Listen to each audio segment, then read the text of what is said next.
The story of therapy and how we got it all wrong.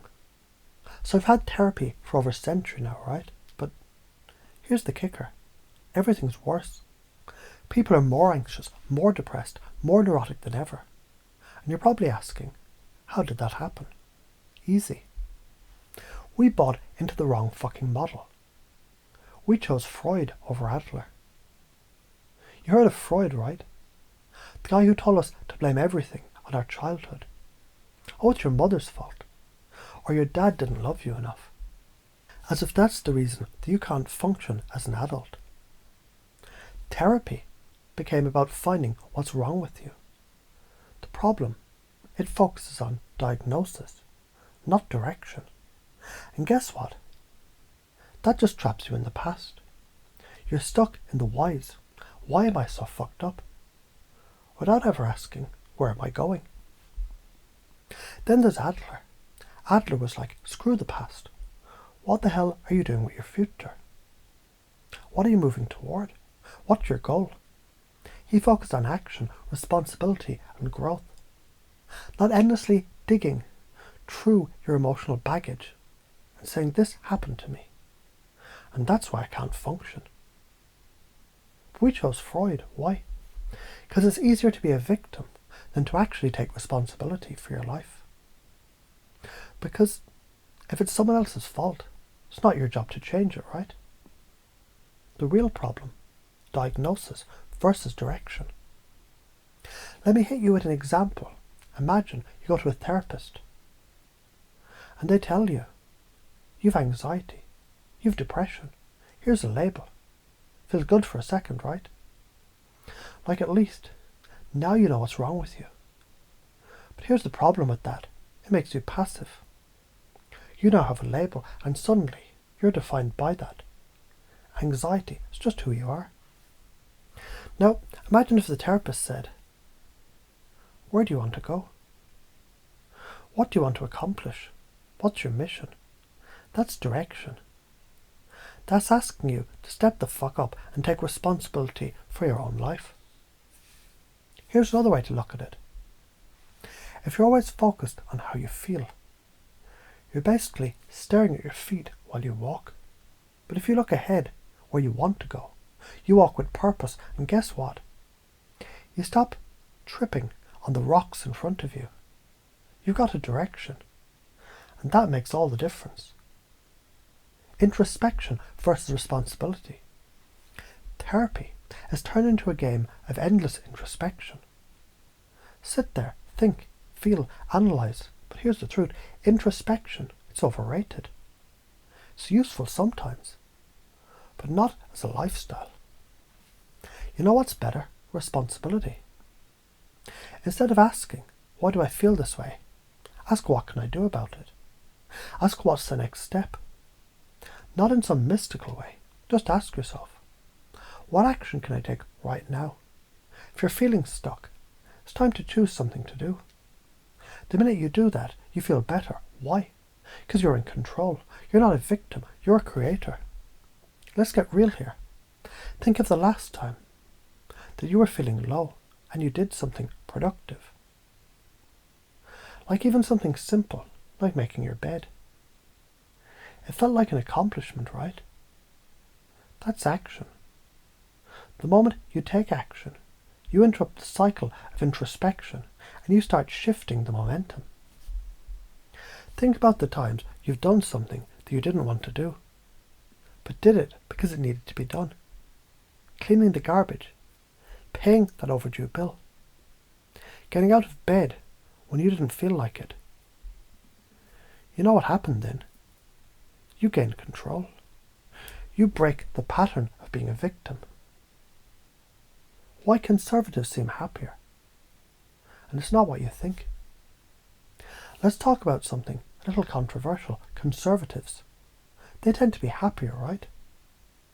People often attribute this to their strong family values, religion and traditions. But it's not just because life is easier for them. It's because they anchor themselves to something solid, family, tradition, sacrifice. The modern world is a fucking whirlwind. It changes every minute, social media, trends, political movements. But people who lean on things like religion, family and tradition, they're grounded, stable. They don't change with every breeze. They're the anchors. They know what they believe in, and they don't shift because of every new trend. Can you imagine having something to hold on to, no matter what is going on around you? Something stronger than any bullshit, momentary trend or emotional episode. That's why they seem happier. They have a solid compass. They don't sway with every new goddamn thing the media tells them to care about. The real secret, action over feeling. Here it is. Meaning comes from action. In today's world, people are obsessed with feeling good, right? But meaning doesn't come from feeling good. It comes from doing something that fucking matters.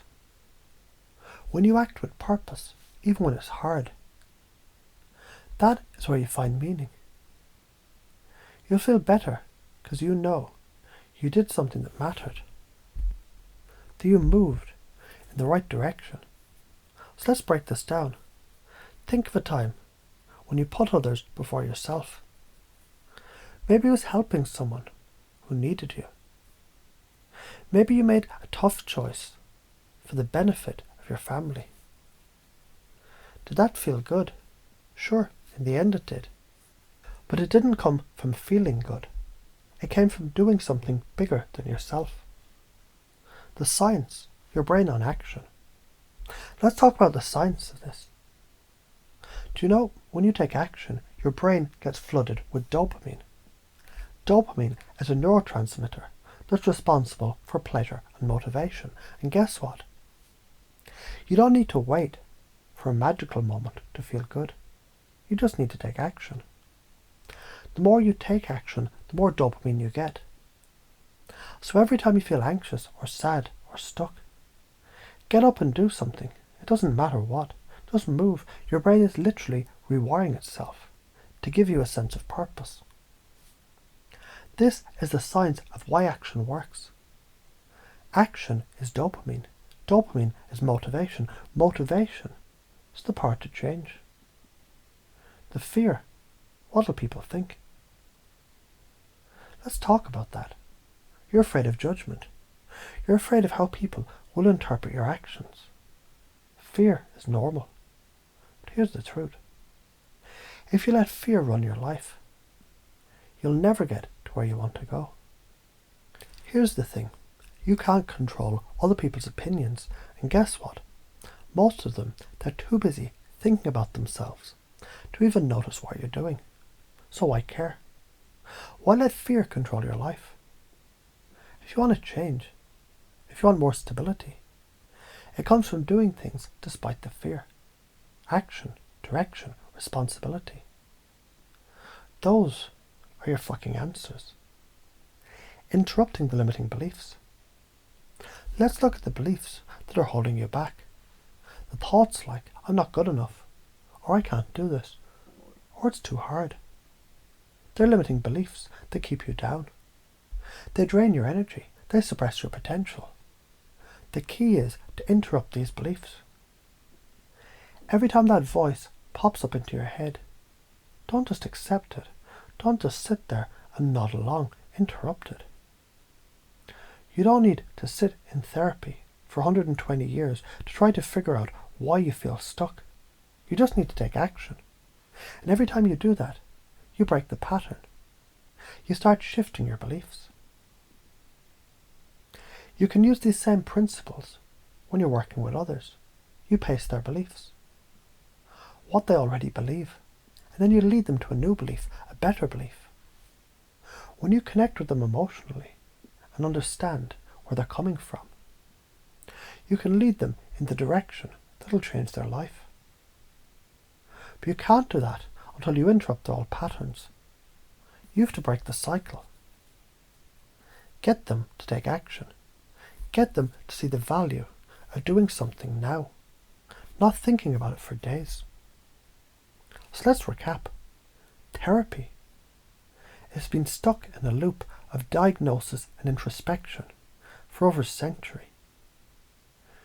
You've got the power to step out of that and start acting toward your future. You've got the power to break patterns that keep you stuck. The only thing between you and your goals, action. Keep moving.